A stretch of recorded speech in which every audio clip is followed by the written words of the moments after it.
Мухаббеттин каты. Апаке, ак сүтүңдөн айланайын апакем. Мен сенин кандай киши экениңди билбесем, бул катты жазбайт болчумун. Мен сенин кайратыңа, мен сенин акылыңа, мен сенин күчүңө ишенип жазып отурам. Ошентсе да, эмне деп түшүндүрүп, эмне деп айтууга сөз таба албай, алакандай болгон ак баракты тиктеп отурган кезим.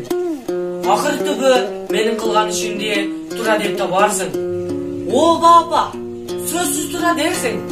Ошентсең да, түшүнсөң да, жүрөгүңдүн түпкүрүндө мага айтылбаган сурооң калар. О балам, кантип өз өмүрүңдү өзүң кыйдың? Адамга бир гана берилчү бул жарык дүйнө менен кантип өзүң коштошуп кете бердиң? О баба, энеси, сенин бул сурооңа кийин тарых жооп берет. А менин айтарым, согушту биз кирип алган жокпуз. Бул көптүн башына түшкөн кыйын иш.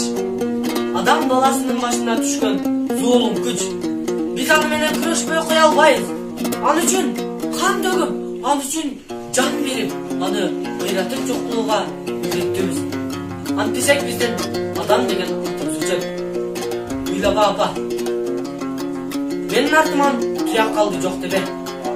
Мындан ары дүйнөдө согуш болбосо, бутакта өлүп чыккан жалбырак ошол мен.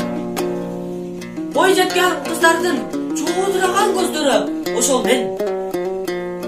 Жаны төрөлгөн баланын ыңаалаганы ошол мен. Ошонун баары мен деп кирип жүргөн апа. Кош, түбөлгө кайыр кош, караңынан кагылайын ала тоо.